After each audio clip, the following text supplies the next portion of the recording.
Welcome back. We're here for another Q&A, and anything that I say is definitely not meant to diagnose or replace your medical treatments. So just take it with a grain of salt and come to us through social media to ask questions, and then we'll try to answer as many as possible. Let's just dive right in and get right into it, Steve. Okay, so I definitely don't like long introductions. So go ahead, you start. You certainly don't. Well, I'll keep mine to a minimum too. So let's go this time to social media. They're oft ignored, they think, but we're not going to let them prove that. So Susan from YouTube, I have metastasis in the bones, breast cancer, and was recently diagnosed with coronary artery disease. I'm sorry, boy, the dietary requirements for these conditions are very different. What should I be doing?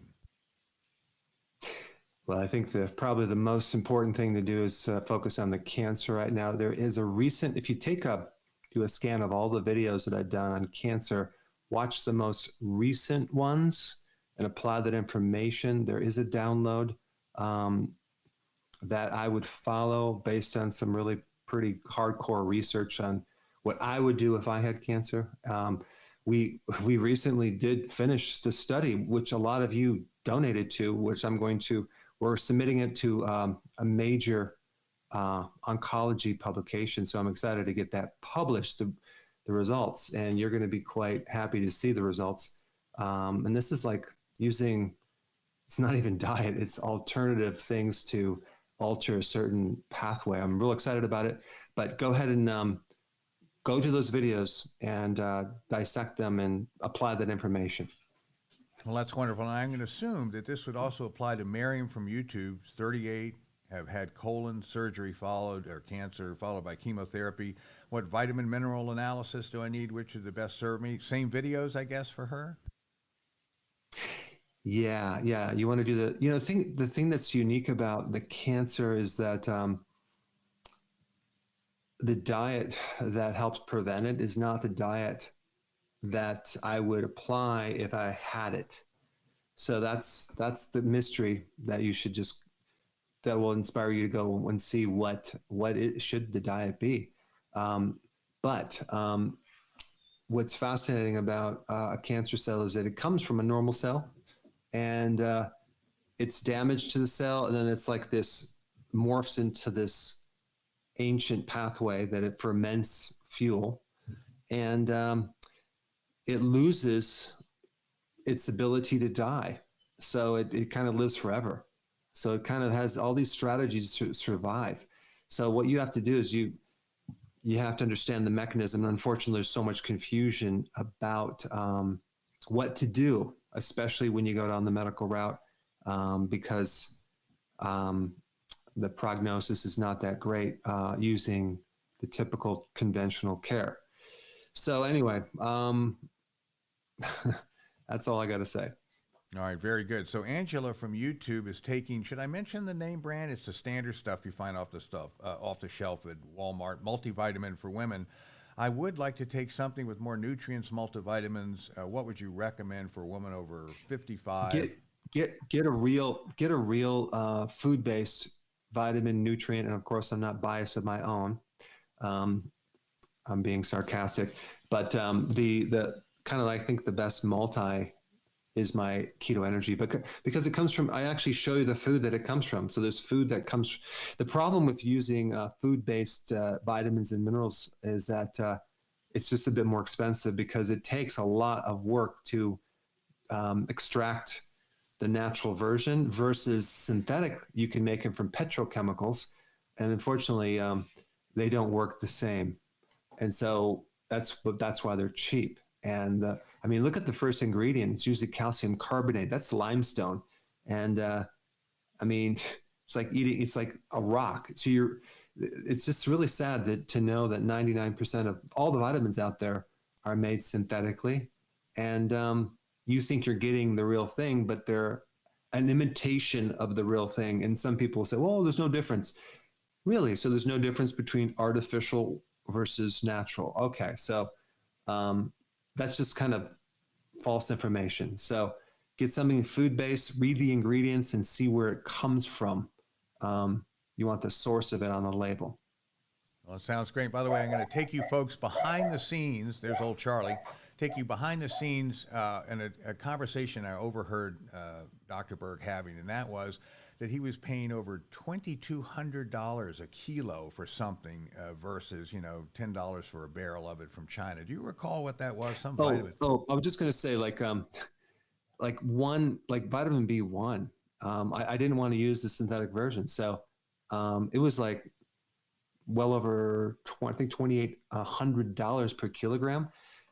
Incredibly expensive just for that ingredient alone. So versus the natural is versus the synthetic, which is like pennies. So like a half a penny per kilogram. It's just crazily cheap. So the thing is when you get into vitamins, you don't want to base everything based on costs exclusively. You want to look at the quality too. But it does it's more expensive to get the real stuff, unfortunately. Well, I'm a great fan of all those and healthier for it. So why don't we kick off the first question, Doc? I'm not sure if you can see it, but there you go.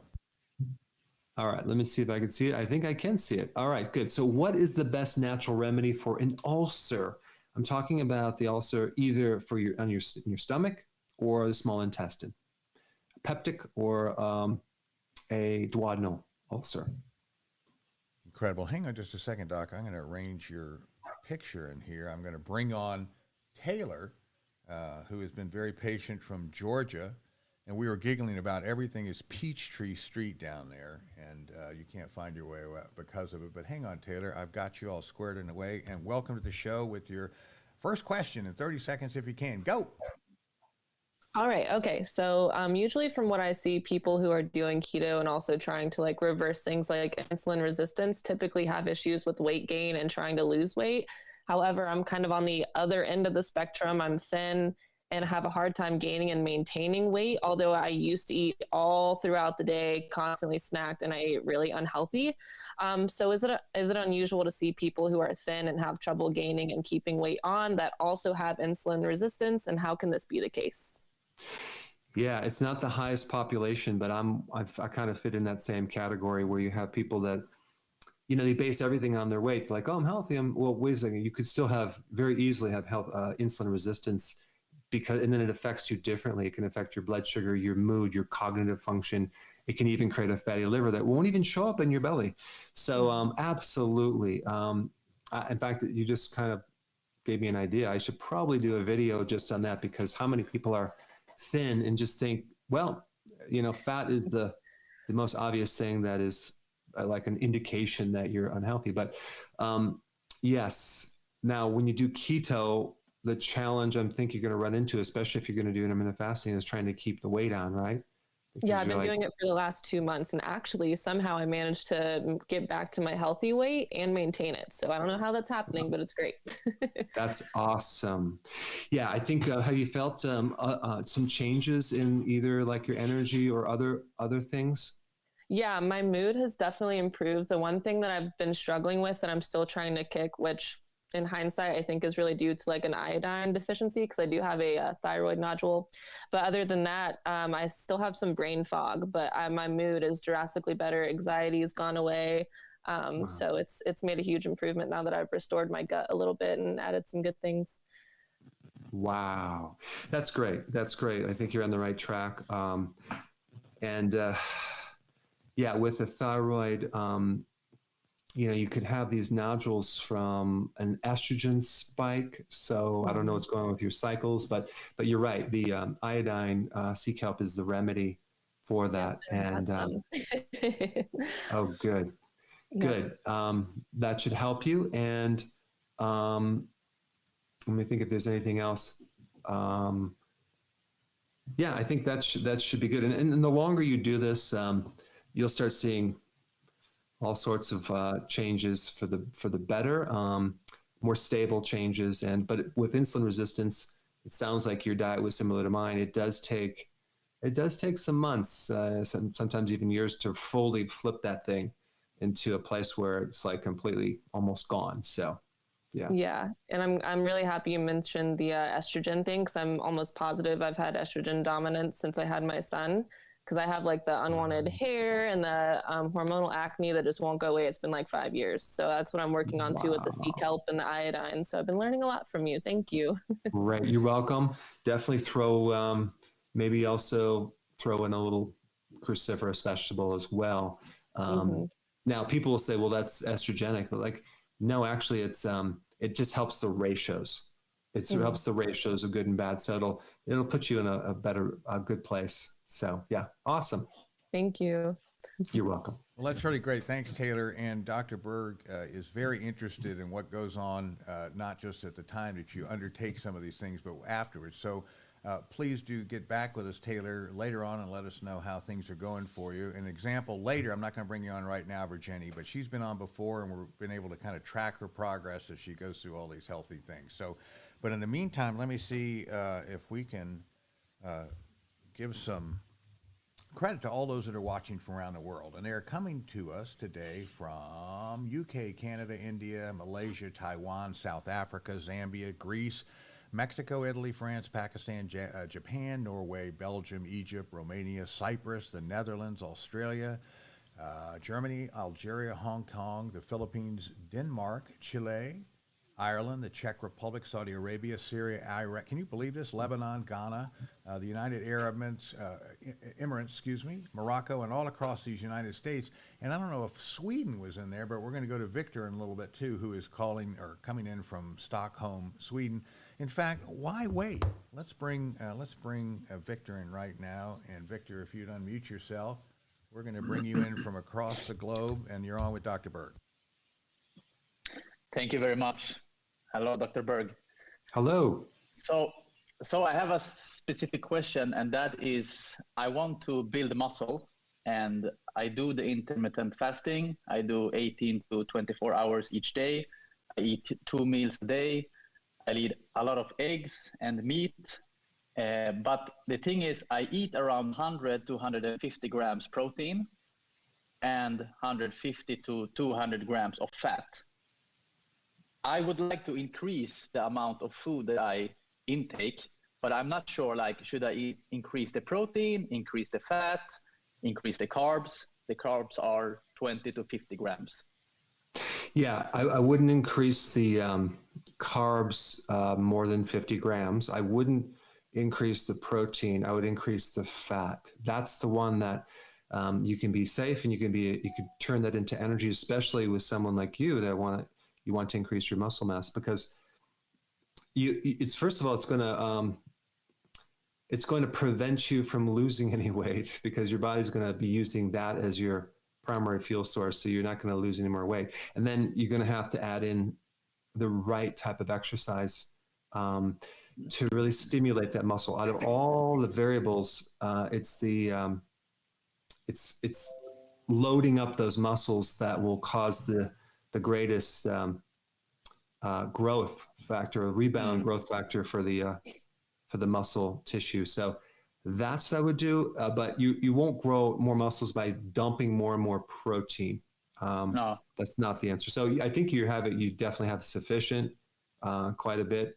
And I'm guessing when you say protein too, you're saying the quantity of the protein source versus the protein in the protein source, right? Like because that would be a tremendous amount of actual protein. Yeah. I mean, I'm very strict with the food. I mean, I only do the grass-fed organic meat. I do the liver. I do eggs, organics. It's just that how much fat can I eat? I mean, if I'm starting to come like over 200, closer to 250, is that okay for the body, or will it be too much? No, it's not going to be too much, because especially when you're on keto and you keep your carbs low, you can handle a lot of fat. It's just your ability to digest it with enough bile in your gallbladder. But I do the vodka now. Okay, good. Then that's great. And I think too that if you were to go by your feeling of being satisfied after a meal and being able to go from one meal to the next without being hunger, that's like the most important thing, versus to try to put you into some category of this is how many calories that you need based on your age and size. Okay. So if the feeling is that I'm still a little bit hungry, I should add more fat. Yes, yes. And then the other thing too, because there's a difference between being satisfied and being full. Like you might go, oh, I'm stuffed, but I still need something. That's really has to do with more either nutrient dense foods, which I'm guessing that you're doing, like make sure there's more nutrients per calorie, health, higher quality, or it could be just the insulin resistance issue that takes time, or it could be a lack of bile sometimes. I think so, because I had like high bilirubin levels. And this is how I started with the like keto/carnivore that I did before, was that I had some infection or virus in the liver. So it took like 2 years to become healthy. And now when I'm healthy, I've started training for a couple of months. And that's why I saw the tip about Todka. So I added it I've done it for like 10 days now. And I've seen the difference that my skin is not as dry as before. That's interesting. Mm-hmm. So this is why now like my goal is to build muscle. I want to grow. And very like in like all the details. Where can I twist and turn to make better results? Yes, that's great. Sufficient protein, a lot of exercise, and then a lot of things to recover. Make sure your sleeping is really good, and you recover after your workouts. And it's also about finding the right people to get your information from or coach you. There's so many great people out there versus there's other people that give you terrible advice. So that's really look for someone that can give you the right data on that as well. But that's what I would recommend. I would probably, I wouldn't go over 50 grams of carbs, but I would go up to 50 grams of carbs. And maybe you add the berries in there to get your carbs up a little bit higher, but that I would hover around there. Yes. Okay. Perfect. Thank you very much. Hey, you're welcome. Thanks so much, Victor, for joining us. That was another great call from Stockholm, Sweden. And speaking of around the world, we got someday, Steve. I'm going to go there. I want to go there. My grandparents are from there. I want to check it out. I will go there one of these days. Good. Well, go Victor, there on summertime. Oh, nice. Yeah. Oh, yes, I heard about that. Okay. Not through the winter. No, it's a little brutal for us. Okay, so we got some answers on the first question, which asked, what is the best natural remedy for an ulcer? And the audience, oh my gosh, it swept by me. Give me just a second. Here we go. 60% say some form of chlorophyll, 20% say zinc, 10% say L-carnitine, did I say that right? And 10% say lemon juice or apple cider vinegar. Okay, well, here's the thing. Zinc carnosine will help you, but as far as I should have said a food because I kind of tricked everyone. But cabbage. What's in cabbage? Cabbage has a very unique sulfur-based compound that actually kills H. pylori. So it kills off this microbe that is involved in a large percentage of ulcers. So it's fascinating that it won't kill the good bacteria, but it kills this pathogenic form of H. pylori. Now, a lot of people have H. pylori, but it's inactive or it's not pathogenic. But there's something that occurs, and I might have asked this question, so I'm hesitant about telling you too much right now, but there's something that happens in the stomach that allows this microbe to come out and cause the ulcer. I had an ulcer in college so bad that I was just downing all the Tums. So I have a lot of personal experience with that, but not fun, not a good condition. But cabbage juice, you can juice it, you can steam it. You're still going to retain like 97% of that compound. If you overcook it, that's not going to work. And if you ferment it, as in sauerkraut, you can actually still get some great benefits. It's not quite as potent, but you get the benefits of all the other probiotics in sauerkraut. So you probably wouldn't want to do apple cider vinegar because that's going to burn you more. Interesting. Okay, how about the second question? This is an interesting one. I didn't know it. You can see it there. All right. Why is farm-raised salmon gray and needing the synthetic coloring that they use to make it pink? Gross. Okay, audience, dig into that. Let's go back to YouTube. Donna from YouTube. Her husband is in ketosis now and has experienced severe calf cramps at night. I think he's drinking too many fluids. He thinks he needs 64 ounces of fluid every day plus 4 cups of coffee. Is this too much? What's going on with her husband? Well, he needs the minerals. He needs some minerals. I mean, typically it's going to be a deficiency of magnesium. It could be a deficiency of potassium, and potentially it could even be a problem with calcium. It's one of those three. So that's what he needs to do, is to increase the electrolytes. That's why I always say, like, the electrolytes are key when you're doing keto, because you're going to dump all this extra fluid. And so, I mean, it's okay if he has the fluid, as long as he has the electrolytes to, because if you dump all this fluid and you don't replace those in your fasting, you could be deficient, and that can show up as a cramp in your calves, or even like in the middle of the night, you're pointing your toe and you get this cramp that just is a killer. And then one last thing about that, your pH. If the pH is too alkaline, you might not be able to absorb these nutrients too. So that's another root cause. So apple cider vinegar is a great way to increase the absorption of some of these minerals. Well, that's interesting. And Donna, I can tell you, I jog almost every night, 2.5 miles. And if number one, if I don't drink enough, but if I don't take, and I'm going to plug it here, Dr. Berg's electrolyte formula, my calves will cramp up to the point where I got to stop. It gets so painful, and I just can't keep going on. So I will say, Doc, I don't know if I drink enough, but making sure that I drink a glass full of electrolyte stuff a couple hours before I run has kept my calves from cramping. So just from my personal experience. Steve, I'm just surprised you even need any electrolytes with the amount of vegetables that you consume and the amount of salad that you consume on a daily basis. That's right. Well, I make sure they put a little bit of lettuce on my double cheese, to make sure that I meet those nutritional guidelines. Okay, let's see, where the heck are we? So Donna, good luck with you and your husband. Tell him to put some more minerals in his body.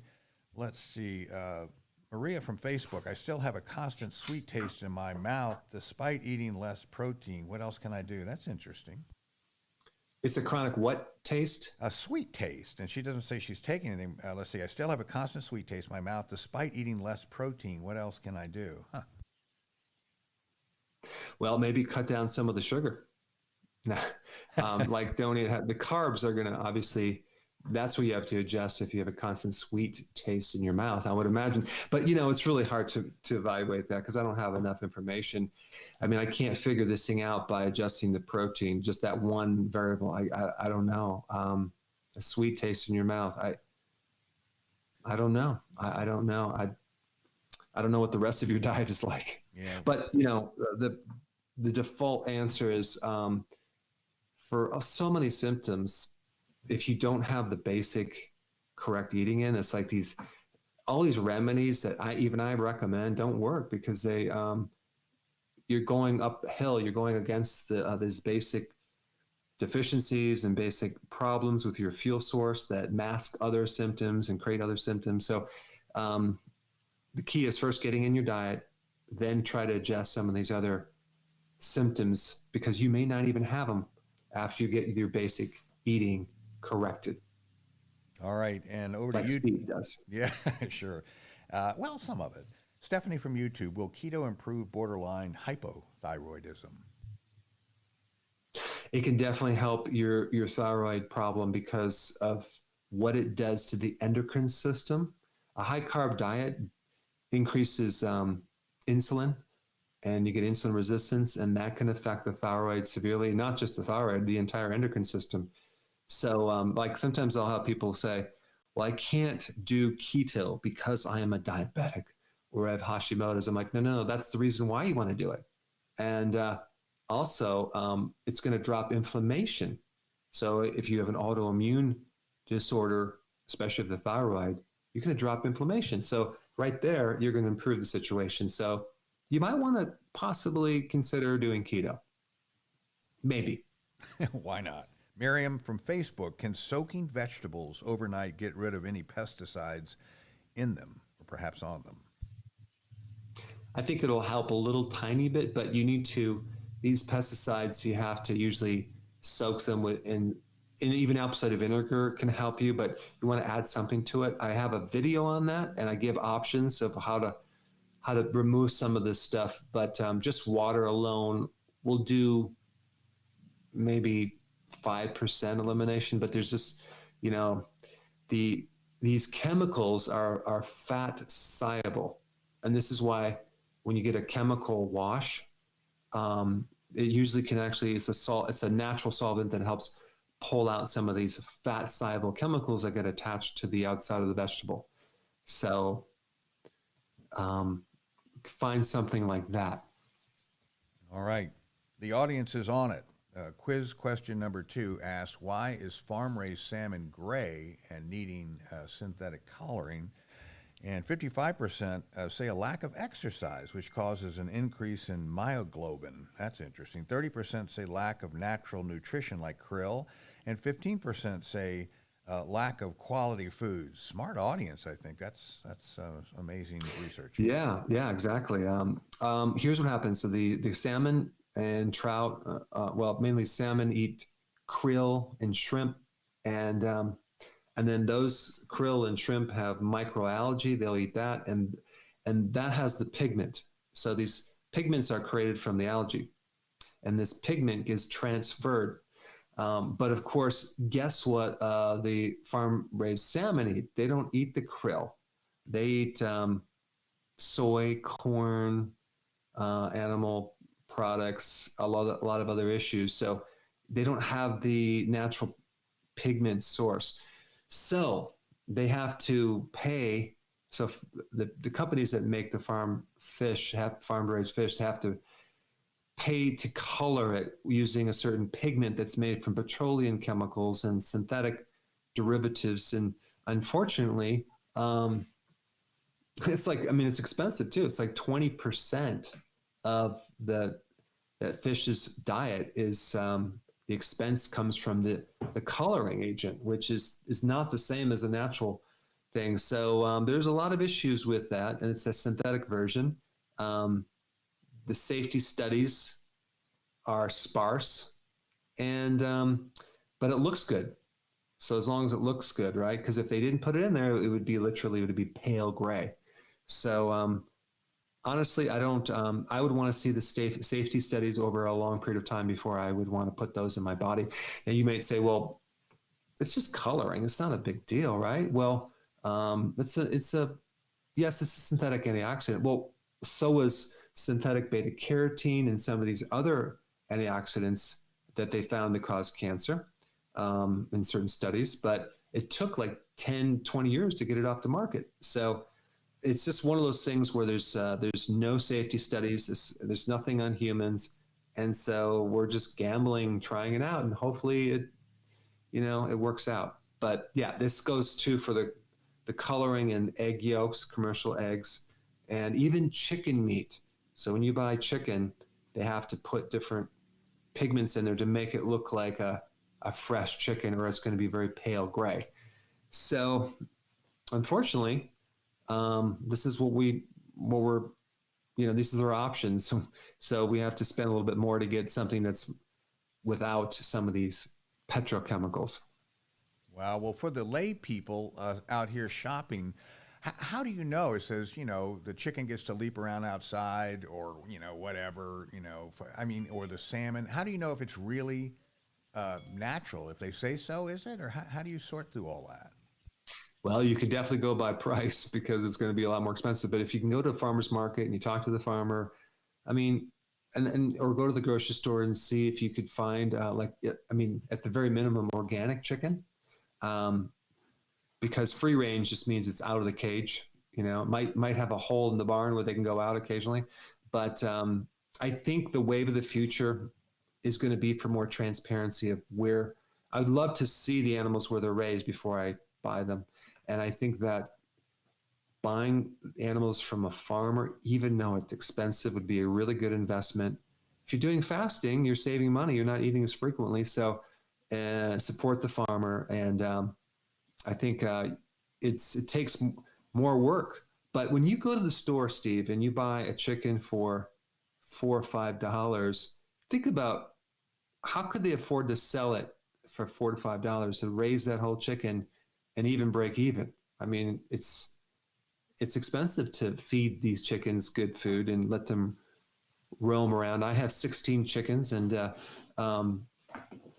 we buy organic feed, of course, so they eat bugs. And I'm doing all sorts of experiments with fermenting the grains and checking the yolk. So I have everything lined up, and I'm going to share that with everyone in a new channel very soon. So I'm excited about that. But I had to find the devices to be able to measure the carotenoids, the retinol, the vitamin E in the egg yolk, and then do comparisons. So got some real interesting data coming down the pike, Steve. Boy, that is fascinating. He's Dr. Berg is quick becoming the consummate farmer. Let's get back to questions. Dr. Berg, if you can see this, here's the next one. All right. So what's in kefir that can help you sleep better? All right, ladies and gentlemen, climb on that. And let's go back to our green room. And let's see, we're going to go to Debbie, who is in Colorado Springs. Is it warming up out there, Debbie? Yesterday it was 80 and today it's snowing. I guess. So that's Wow. Colorado. Yeah, no kidding. Wow. Well, Debbie, if you would knock out your question as close to 30 seconds as you can, and you're on with Dr. Berg. Will do. Hi, Dr. Berg. I'm so happy to be here. You've been highly influential in my journey so far. So my question, I was diagnosed recently with type 2 diabetes, and I have been on keto for 4 years, the last 2 years, intermittent fasting as well. And I suspect, because I feel great, and I wasn't on keto to lose weight. I'm at a healthy weight. I just did it for all the health benefits and have never felt better in many, many ways. So I suspect perhaps maybe I'm experiencing physiological insulin resistance. I'm not sure. I am considering maybe going on a higher carb diet to retrain my body and my cells to process glucose again. My fear is my glucose numbers are so high that doing that might put me in a dangerous situation, and I'm sort of at a crossroads of what my next step should be. So I think I missed something that you said, but so you were a diabetic, you got on keto. No. I got on keto 4 years ago. I was healthy. I just wanted to be healthier. Oh, And I've been on keto for 4 years, and I got diagnosed with diabetes a couple months ago. interesting. So I have a question. Can you just give me a rundown on what you would eat in a given day on average? Sure. So I have a Bulletproof coffee in the morning with grass-fed butter and MCT oil. I fast for about 15 hours, so at around noon, other than that coffee, so fat fast. And then around noon, I will typically have eggs and avocado and sprouts, some type of keto lunch. And then since I've started fasting, I will have more healthy carbs, maybe in the afternoon and for dinner. You know, I would be having sweet potatoes and, you know, mostly vegetables. We meat 3 times a week or so. But I will say when I started intermittent fasting, I started eating more healthy carbs and more fruit than I did when I was strict keto for the first 2 years. I got it. And did you get this diagnosed through an A1C test, Yes. fasting insulin? And what was your A1C? So my A1C was 7.2.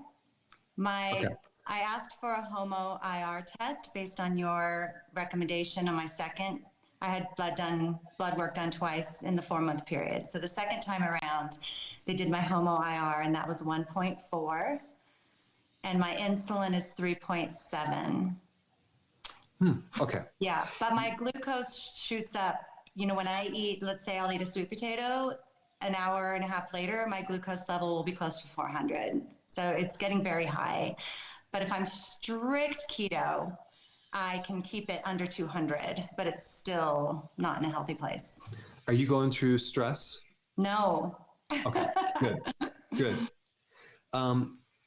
Well, I think the fact that your blood sugar is high, you must start to just get rid of the starches, because the starches are I mean, that's just like that's just adding more sugar to Yeah. the problem. There's even some great home tests that you can get now, even an A1C, a home test.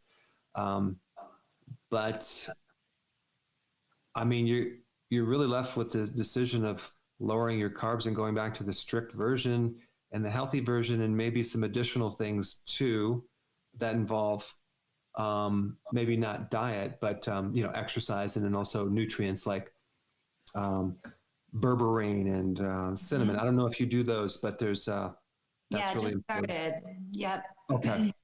And the other thing too, to help insulin resistance and to help the situation, is to work on the microbiome, because those will start generating small chain fatty acids like butyrate and things that will help your blood sugars greatly. So I think it's going to be one of those experiments to be able to monitor yourself, your blood sugars, and see what is doing it. But we need to put you in the right direction here, because wow, that's going up. Even when you're strict, your blood sugars are still 200. That tells me that that your liver must be also producing the sugar. So it's creating a gluconeogenesis, is turning other things into sugar. So maybe the next thing you need to do is focus more on the liver with milk thistle and things to support your liver health. Start really working with that, and take it to the next level, and then just give it a little bit more time. Be patient, because eventually that we call it the dawn phenomena, or the production of that sugar will go down if you just stay really consistent. And I'm glad you're not having the stress, because the stress could also do that. Medication can do it. But I would still add a really good probiotic and start working on the gut, and then support your liver, and then just give it more time. Super helpful. Thank you. So I'm assuming trying to, the research I've done, people try to have higher carbs for 3 or 5 days to kind of retrain their body to accept that glucose again. Is that probably not a good idea for me based on my? No, I just found personally it's false information. It's bad advice, because Okay. resetting, it's kind of like resetting your insulin receptors with carbs. Well, all you're going to do is you're just putting gasoline on the fire. Exactly. Reset. It's just it's like turning up the heat to fix the air conditioner. It just doesn't work. So yeah, whoever told you that, I would reevaluate that information, because it's just not. And that's why people say they have like the carb day to reset, and they like it's just going to make things worse. Great. Okay. Makes sense. Thank you so much. You're Really welcome. cool. Sure. Thanks, Debbie. We definitely want to hear back from you as you continue this discipline, and love to hear that your blood sugars are down. And Steve, I just want to bring something up that actually makes that she just gave me another thought on that. What's happening is that there's a lot of information. There's a lot of products out there that are being recently promoted as being keto friendly, and so I'm starting a Dr.Berg approved kind of a list, and it's going to be on my website. I'm actively working on that, because if I went on Amazon and I started searching out these products, reading the ingredients, and I'm like in a state of shock of how many things are keto friendly, and they're really not. So I will be covering that, because the amount of hidden maltodextrin in these desserts and bars and keto snacks are just off the charts. You got maltodextrin, you got synthetic fibers, which act like carbohydrates, but they're in the family that don't contribute to carbohydrates.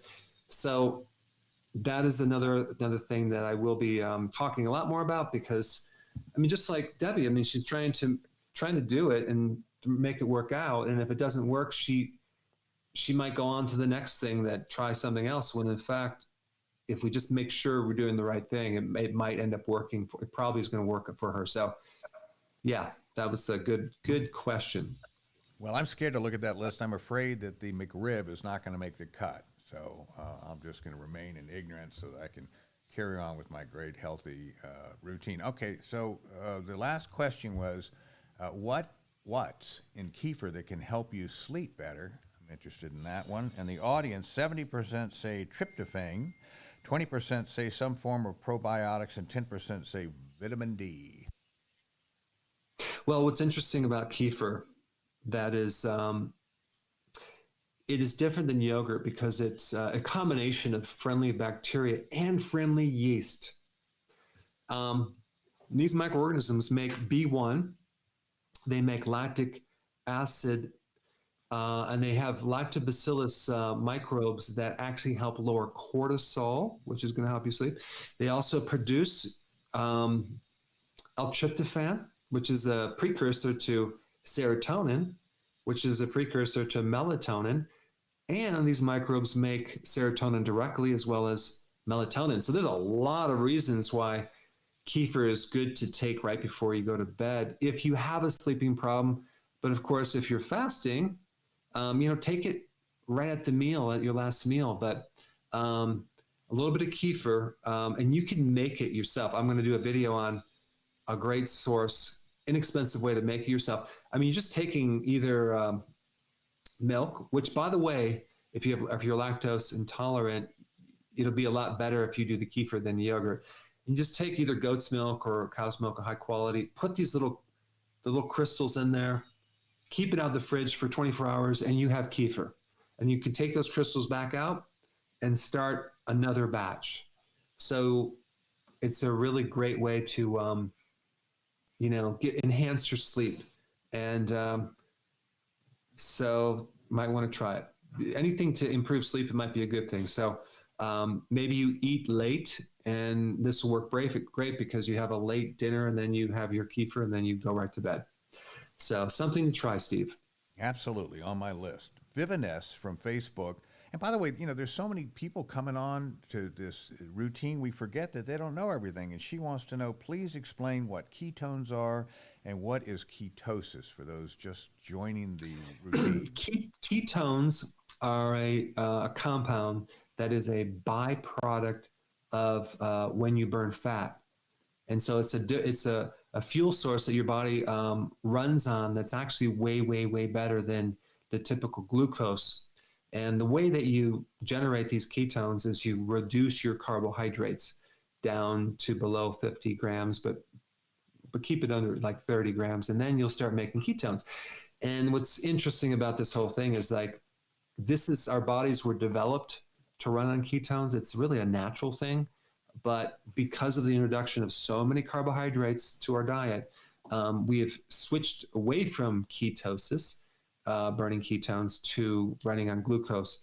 So based on a lot of other reasons, health reasons, you want to try the ketogenic diet, and you'll see why it's a way better diet to do than any other diet out there, because it runs your body on what's natural to run on, which is the stored energy of fat. So we have a lot more fat than we do stored sugar. So you can avoid a lot of diseases by doing the ketogenic diet. Very good. Dr. Berg, next question. Okay. What is the best remedy for restless leg syndrome? Climb on that, audience. Let's go back to YouTube. Anmol, I think is the name. Is there a relationship between eating breakfast and having anxiety attacks? Well, in my first book, I recommended eating breakfast. I don't recommend it anymore, especially if you're not hungry. I think that's probably the most important thing to do to improve your health is don't eat at breakfast. And that way you can fast longer and it can improve your mood. Every time you eat, you stimulate insulin. Every time you eat carbs, you increase insulin. And the spike of insulin will put you more into a sympathetic dominance mode where you're more in the flight or fight mode, which is anxiety. So when you go low carb, you reduce this adrenaline, cortisol, stress response. So I would skip the breakfast, and it's false information that it's the most important meal of the day. It's not a good thing to do. Yet I promoted it for years until I found out that was bad advice. Well, live and learn. And Yeah, exactly, Steve. And let me tell you who else has learned, and that is Virginie, who has been on with us several times, and she's going to continue to demonstrate the 30-second question. Virginie, you're on with Dr. Berg. Hello, Dr. Berg. I'm adrenal type. I'm 70 years old, and I've been doing your program 11 months. I've lowered my A1C to 5.8, still needs to be lowered. I have serious IR, but recently the cholesterol, the ratio to the HDL was like 6.3. So there's like the cholesterol was 364. That kind of made me a little bit concerned. And I'm dealing with sickle cell prolapse. So I wanted to do a prolonged fast. So I started Saturday was the last day that I had my meal. By Wednesday, I could see something wasn't right with me. I was irritated. I wasn't feeling well. I was feeling very tired, no energy. I didn't have any bowel movements for 2 days. And this was, I started, Sunday was my first day. And then by Wednesday, I said to my husband by evening time, I got to eat something because I don't feel right. What did I do wrong? Did you take enough sea salt, potassium, B vitamins? I did the B complex. I did my electrolytes, 2 of them, and I did salt on 1 of them. And I took 2 in the morning and 2 in the evening. Okay, so a couple things that could have done that. You may need, and it sounds like you do, support from the microbiome, your friendly bacteria. I think that could be what's missing, as well as some bile salts, because the bile salts will really put your cholesterol into a great ratio, especially if you're doing keto and eating more fats. The purified bile salts, the gallbladder formula, take that in an empty stomach. And what you have to realize too is your own microbes make secondary bile. And so without the bile, then what happens is there's nothing to break down the cholesterol. So that's one thing that crossed my mind. And then the other thing too is like bile helps you absorb vitamin D. And there's a lot of fat soluble vitamins that are related to mood, especially vitamin D. Those are all fat soluble. So I'm thinking you're probably not absorbing those, or you're missing some nutrients, because you're supposed to feel good when you're doing fasting. So there's obviously something missing. So I would go after, the big clue is your cholesterol. So I would kind of work on the microbes and the bile, and try it again, but don't go as long, and just see how you feel, and just increase the sea salts a little bit more. And that definitely will make you feel weak and funky and not good if you're not having enough sea salt. And then one last thing, hopefully your B vitamins are from a natural source, they're not a synthetic source, because that could be another factor. Yeah, I take your keto energy that has, and then Dr. Mercola's B complex. And also the benfetamine that you had suggested. And I recently just saw that you have a B vitamin 1, B1. How different is that from the benfetamine of B1? How different?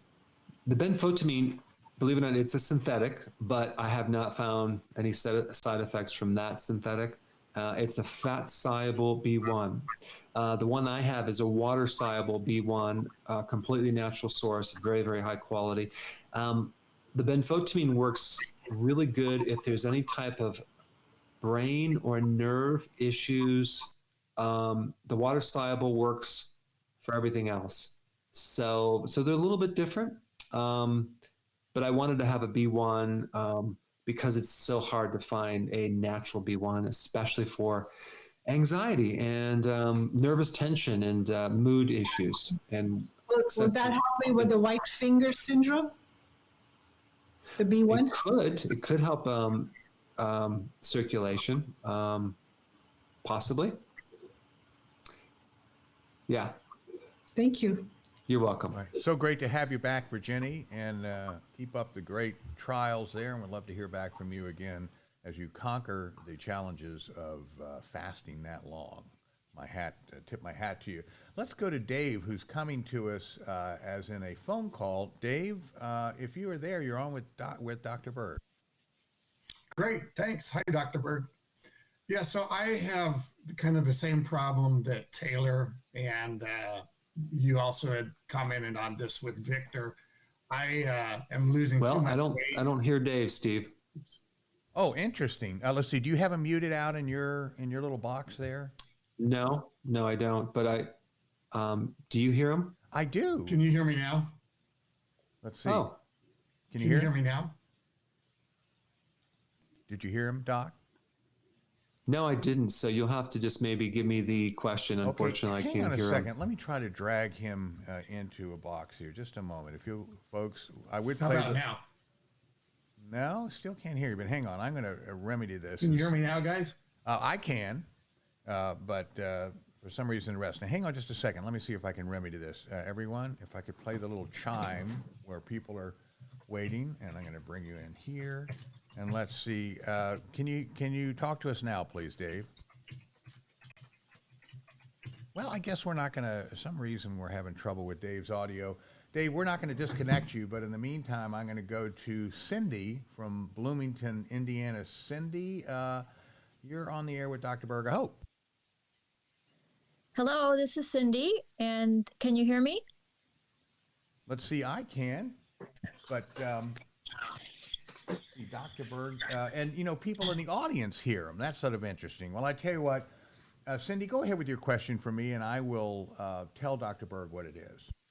Okay, that sounds great. Thank you so much. I've learned so much from you over the last 18 months. I've been doing keto and intermittent fasting. I'm 58 years old, and I just had a full checkup, and my cholesterol is high. It has been high for the last 10 years.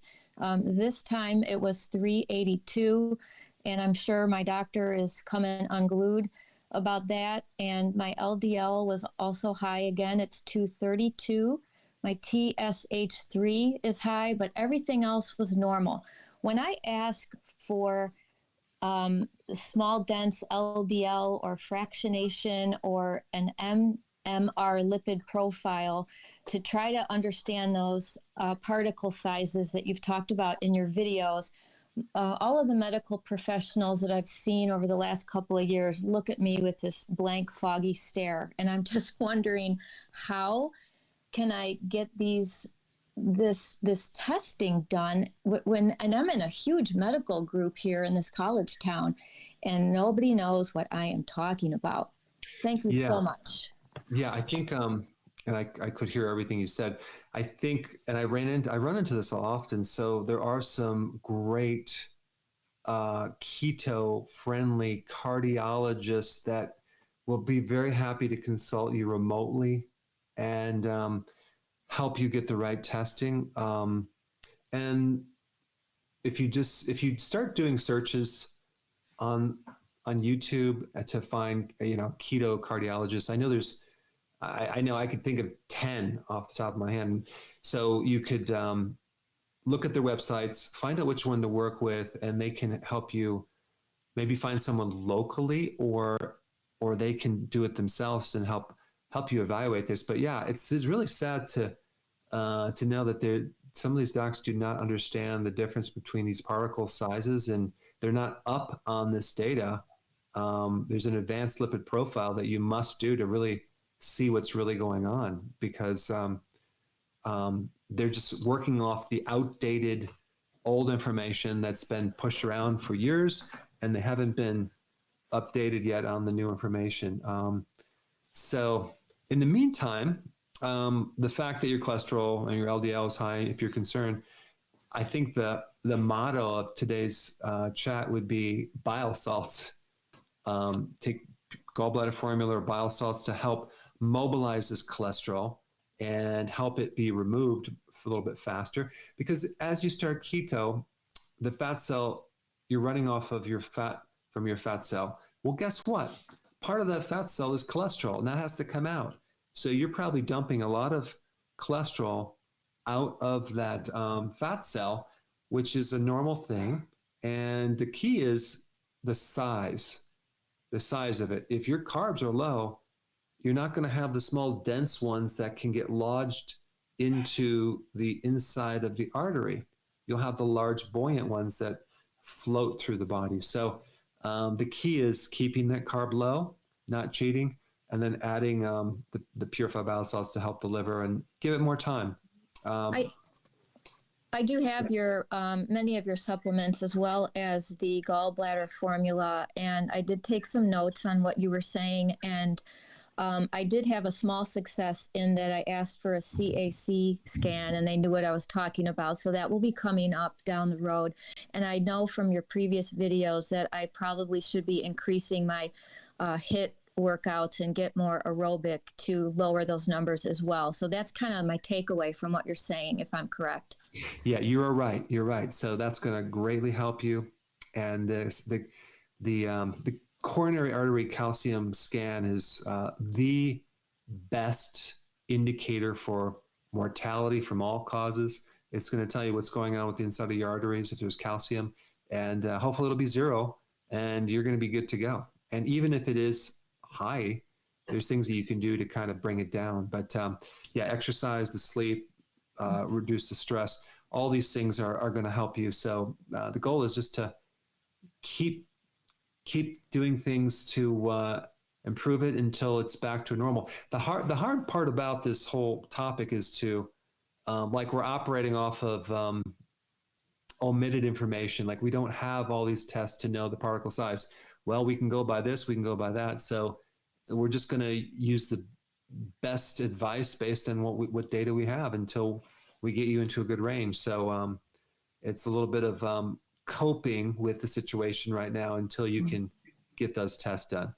Well, I thank you so much. I've learned so many important things from you, and 75% of our household is converted to intermittent fasting and keto, and we do thank you for everything. That's awesome.